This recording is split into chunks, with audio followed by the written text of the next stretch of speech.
2 million people pay more to get away. Under the Biden administration, you pay a cartel this amount of money to cross the border. Cartel's job ends at the border. Just turn yourself in a green uniform. Get released in 24 hours. Get a free airline ticket to the city of your choice. Get a free hotel room. Get 3 meals a day. Get free medical care. Get work authorization in 90, 120 days, which is the real reason they came here. Why did 2 million people pay more to get away? Because they didn't want to be vetted. They didn't want to be fingerprinted. We've arrested over 400 people on the terrorist watch list coming across the southern border in 4 years. How many of the 2 million came? How many of the 2 million came from countries sponsoring terror? If you think it's zero, then you're ignorant. This is the biggest national security failure this country's ever seen. This is the border emergency until we end it, end all of it. We're making good strides, but right now it's still an emergency until we shut it down. Go ahead. This is a question for Mr. Homan. Late last week, there were 3 U.S. citizen children who were removed with their mothers who were in the United States illegally. There have been a federal judge in Louisiana who was appointed by President Trump said that he was concerned that there was, quote, no meaningful process. Are you concerned that due process, at least for the U.S. citizen children, is being flouted and that the speed at which the enforcement is being done could lead to errors, as was the case in the Kilmar-Abreu-Garcia case? And then also, if you could give an update on the deportation numbers under this administration and whether you're pleased with them. First of all, I don't accept the term error in Abreu-Garcia. There was an oversight. There was a withholding order. But things have changed. The facts around the withholding order has changed. He is now a terrorist. We've seen the withholding order set aside. And the gang he was fearing from being removed to El Salvador no longer exists. So the facts around that case are totally different. I'll let the lawyers litigate that. But as far as the 3 USC kids, I'd said from day one that if you enter this country legally, it's a crime. If you remain in this country legally and you ignore a judge's order about deporting, if you choose to have a U.S. citizen child, knowing you're in this country legally, you put yourself in that position. You put your family in that position. What we did is remove children with their mothers who requested the children depart with them. This was a parental decision. Parenting 101. The mothers made that choice. And I tell you what, if we didn't do it, the story today would be Trump administration separating families again. No, we're keeping families together. So when a parent says, I want my 2-year-old baby to go with me, we made that happen. They weren't deported. We don't deport U.S. citizens. The parents made that decision, not the United States government. But I don't hear any questions about Laken Riley had a mother. She's never going to see her child again. Rachel Morin, she had 5 children. Those children are never going to see their mom again. This administration is doing the right thing. Every public safety threat we arrest from this country and remove them, this country is much safer. So parents will make a decision what happens to their child. Having a U.S. citizen child does not make you immune from our laws. If that's the message we send the entire world, enter the country legally. It's a crime. Don't worry about it. Get order removed by an immigration judge. Don't worry about it. No one's looking for you. And have a U.S. citizen child and you're immune from our laws, you're never going to fix the border. People will keep putting themselves in harm's way. More women would die. More children would die crossing this border. We got to secure a border by enforcing our laws. We're not making this up. We're enforcing laws under statute enacted by Congress, and it's the right thing to do. Can you give an update on the deportation numbers under this administration? Mr. Homan. What are you asking for? We just provided the numbers. On the number of deportations that have occurred under this administration, whether you're pleased with that. Last number I got was 139,000 deportations. Am I happy with the numbers? Are good. Especially if you look at the ICE numbers. The ICE arrest removals are far beyond Biden.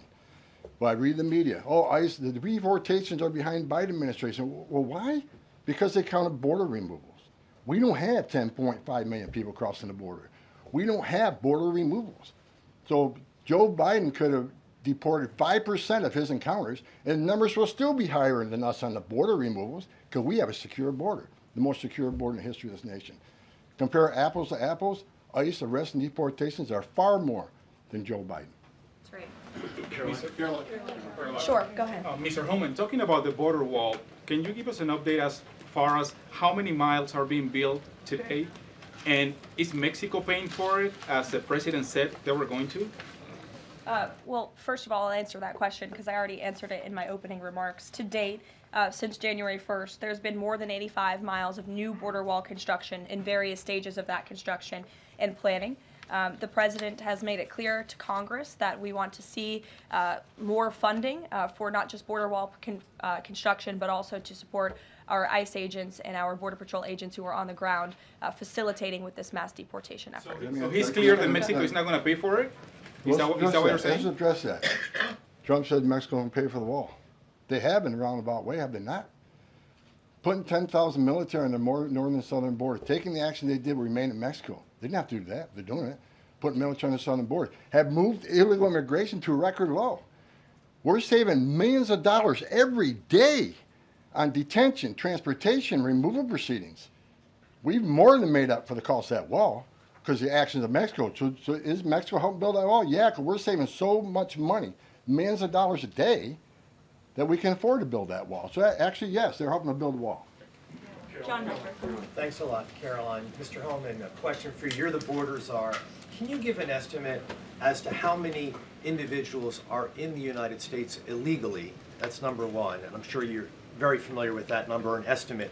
And the second question is, I have a list that the White House put out of individuals, 100 ICE arrests since the beginning of the president's term, and the people are arrested for various very serious crimes, first-degree murder, convicted of rape, convicted of murder and aggravated burglary, sexual assault of a child. How many of the individuals that are in the United States illegally are people like this, really bad people? Well, first of all, how many illegal aliens I think in the United States? At least 20 million. People say, where'd you come up with that number? We've been speaking about 12 million for 20 years. We know we got 10.5 that we know of came to the border. How many don't we know of? I talked about known gotaways at 2 million. How many unknown gotaways we have? Like between the Big Bend sector in Texas where there's no technology, how many 1,000 people did get across through there? We wouldn't know. We would know now. But, you know, so I would venture over 20 million. But your question is, last count, last I looked, there was about 700,000 illegal aliens with criminal charges walking the streets of this country. 700,000. And that's what we're looking for now. That's what we're prioritizing. Them and national security threats. We'll go to the back row. Thanks, Caroline. Yes. For Mr. Holman, I'm Taylor with Spectrum News. We have a station up in Rochester, New York. It was reported you're visiting there tomorrow. Can you talk a bit about the purpose of your trip? I know the Trump administration is suing the city over its sanctuary city policies, how the executive order Caroline alluded to ties into it, and what your message is for communities and community leaders who say, we're able to establish our own rules here, we're worried about this input from the federal level. Can you talk a bit about that? Well, same thing I talked about earlier. I don't think any elected mayor, any elected governor should want public safety threats, those illegally in the United States, public safety threats walking through the community. And what happened in Rochester, HSI agent called for emergency assistance. Officers of Rochester PD responded to a call from emergency assistance from a federal law enforcement officer. They responded. Then they got disciplined. I don't think anybody can come up with one instance where an ICE agent or Border Patrol agent didn't respond to an emergency call from assistance from any law enforcement agency. Cops need to help cops, especially in an emergency situation. But they got disciplined. And I met those officers down in Nashville soon after that. I think it was a couple of days after it. And I told them I stand with them. They did the right thing. Law enforcement responding to emergency assistance from law enforcement. So I'm going up there to support the men and women of law enforcement, the men and women who carry that badge and gun every day. They're working the streets at 2 a.m. while we're all sleeping. I'm going to give my support, and they just announced a lawsuit, and that's one of many. Sanctuary City is going to be sued on this administration for flouting immigration law. I mean, the law is clear, and they're violating it, and this administration is going to take actions. I'm going up there to show my support, and men and women of law enforcement. I started as a cop, and the community. I'm showing support for them. Because the community wants their police officers to be officers too. The communities don't want public safety threats walking around their communities either. And that's what it's all about, and that's why I'm going. Sure.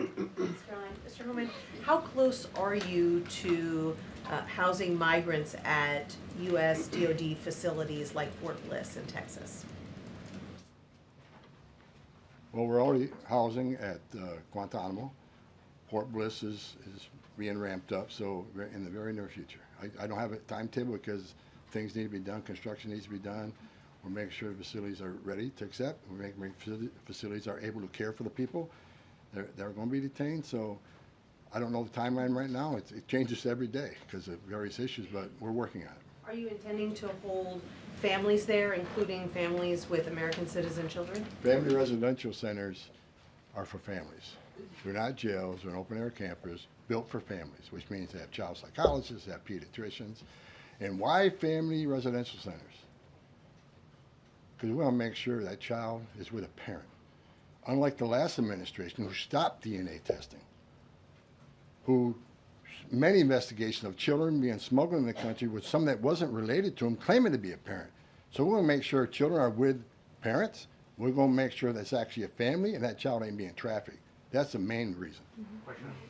Regarding the executive order on sanctuary cities, is the administration planning to pursue any more investigations or prosecutions like was done against the judge in Wisconsin, against local officials? Well, we'd have to defer you to the Department of Justice, obviously, for specific prosecutions or cases against individuals. But as I said in my remarks, the executive order the President will sign later this afternoon does direct the Attorney General and also Kristi Noem, our great Secretary of Homeland Security, to provide a list of sanctuary cities in which local officials are not complying with this federal order and are not complying with federal immigration laws. It's quite simple. Obey the law, respect the law, and don't obstruct federal immigration officials and law enforcement officials when they are simply trying to remove public safety threats from our nation's communities. The American public don't want illegal alien criminals in their communities. They made that quite clear on November 5th, and this administration is determined to enforce our nation's immigration laws, and we're happy to provide the text of that executive order, and as I said, the President will be signing it later this afternoon. Sure. Excuse me, I want to talk about farm workers. The President said earlier this month that there could be leniency for some undocumented farm workers.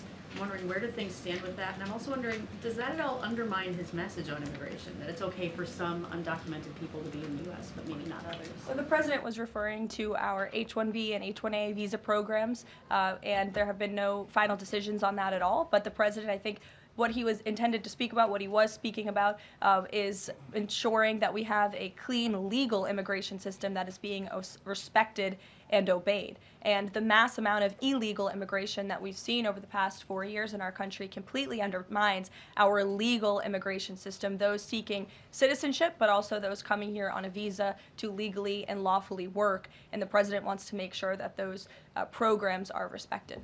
Reagan. Thanks, Caroline. My question is for Tom. Tom Reagan-Reese with the Daily Caller.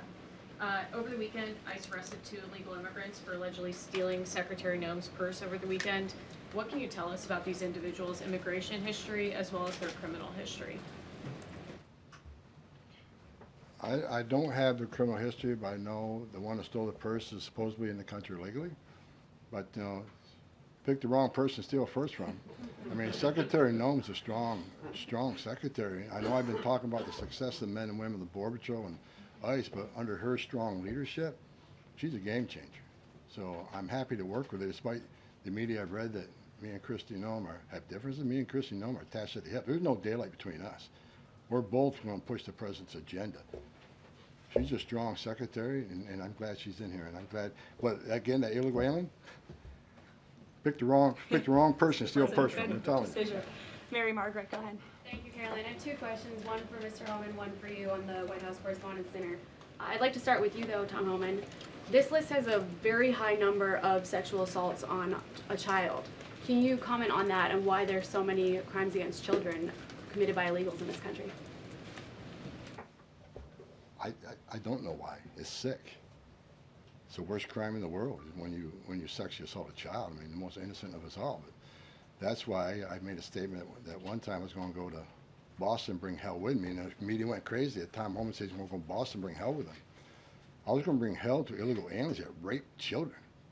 There's not more of a heinous crime, and as you can see, the amount of child rapists we've arrested under this administration, that could have been arrested under the Biden administration. They were out there. They had their final orders. They were out there, but they didn't go look for them. They were too busy releasing millions of illegal aliens in this country. And the numbers prove it. The removal numbers of criminals was the lowest. ICE had the lowest number of removals in the history of ICE under Joe. At the same time, you had historic illegal immigration on the border. ICE had the lowest numbers in the history of the agency. That shows the difference between two administrations. We're looking for every one of them. People want to know, okay, when am I going to retire for the third time? I'll retire when every public safety threat, national security threat, child rape is eradicated from this country. That's when I'll rest. Thank you so much. And then Caroline, really quick. Alex Thompson said at the White House Correspondents' Dinner, and I'm going to read his quote, "President Biden's decline and its cover-up by the people around him is a reminder that every White House, regardless of the party, is capable of deception. We, myself included, missed a lot of this story, and some people trust us less because of it." Can you comment on those remarks and whether you agree with that assessment? I do agree with that assessment from Alex Thompson, who I understand won an award for writing a story months and perhaps years after the American people already knew that story to be true.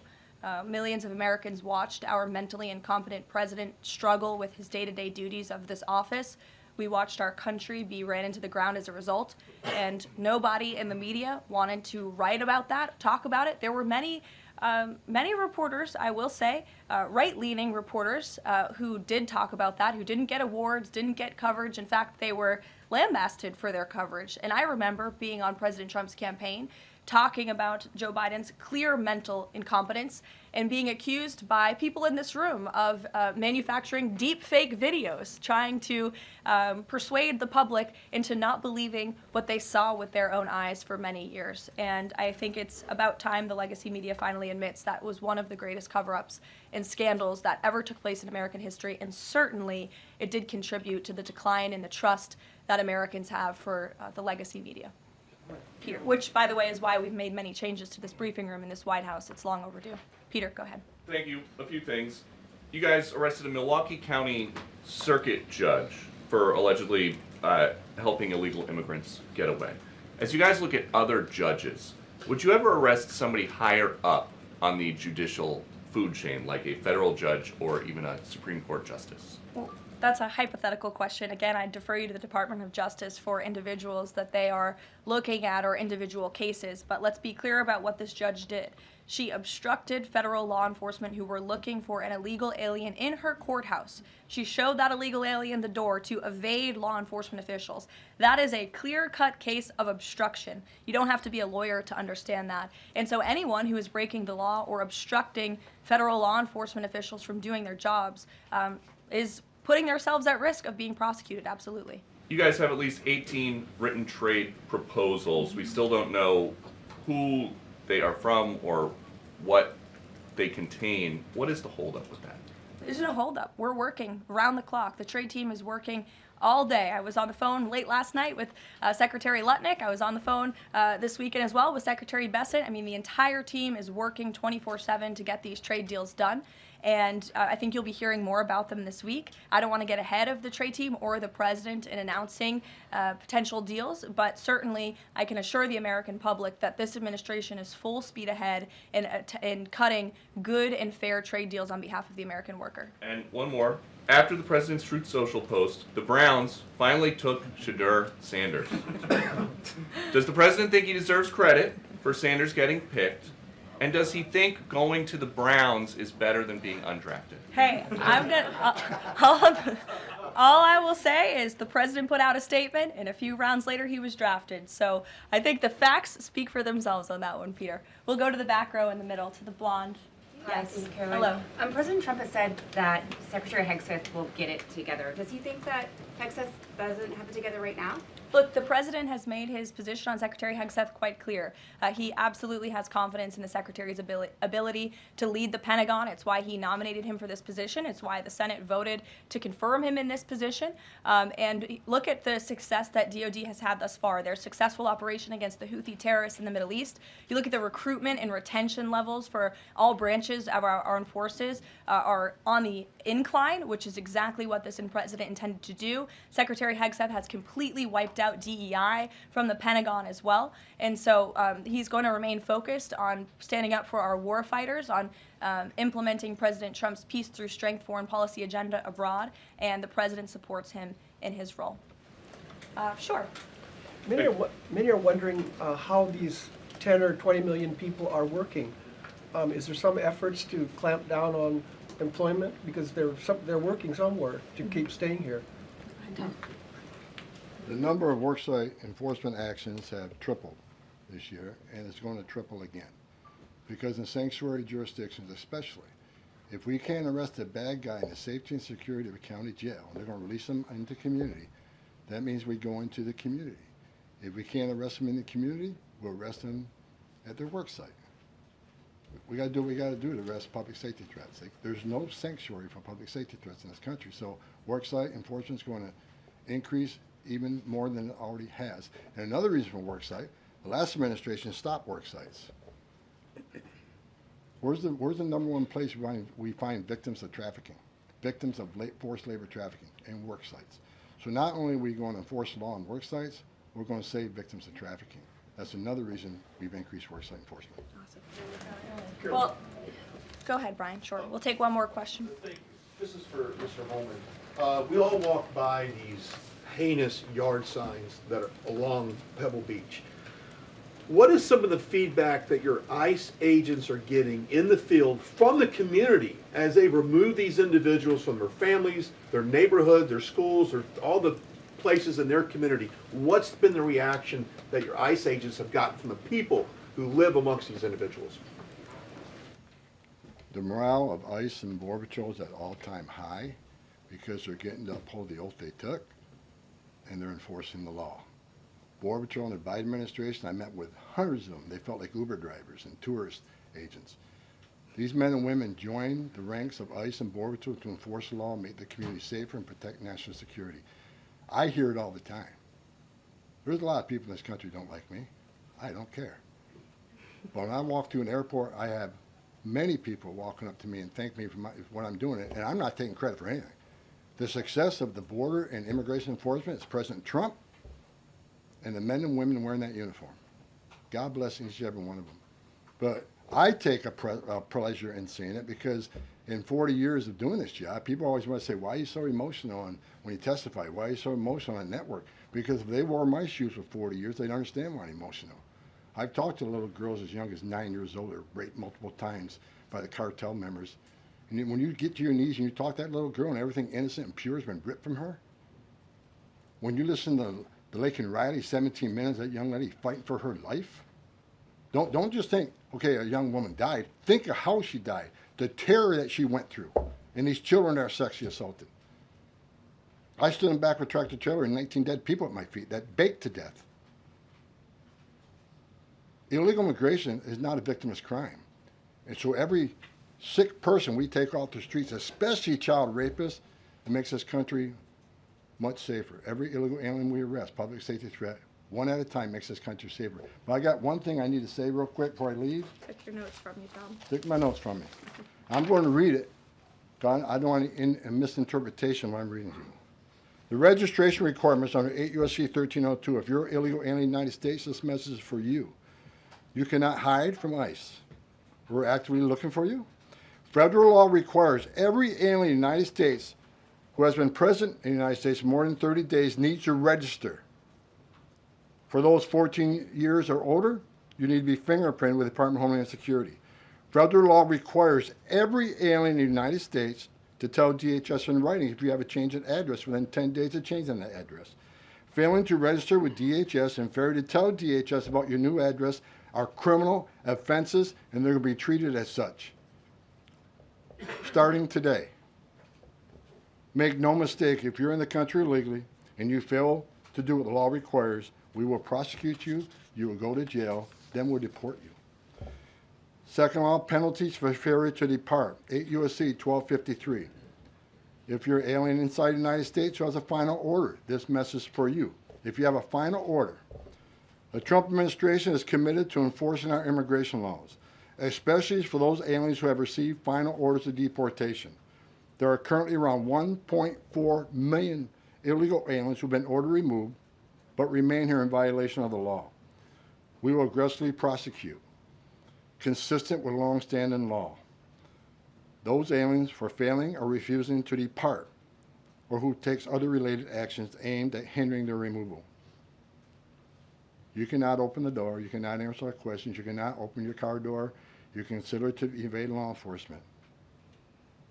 If you fail to leave the United States after receiving a removal order, we can and will issue monetary fines up to $998 a day.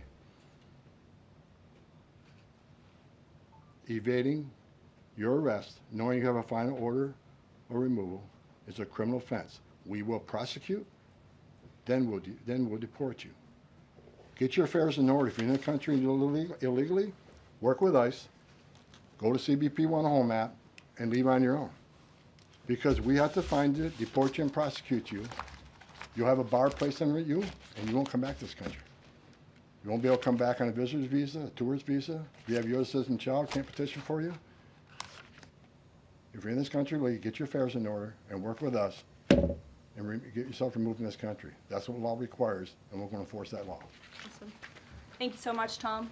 You can get back to work now. Look, he's already leaving. He's got a lot to do, a lot of illegal immigrants to deport. But thanks, everyone, for joining us bright and early this morning. As I said at the top, we will do this again tomorrow to talk about the economy, which is another promise made and kept by the president. And I'll be joined by the Secretary of Treasury, Scott Bessent, 8:30 tomorrow morning. Today, the president is welcoming the Super Bowl champions, Philadelphia Eagles. If we have any Philly fans, that will be at 4 o'clock. And then the president will sign those executive orders I spoke of and a few others at 5 p.m. So we'll see you all later. Have a great day. Thanks,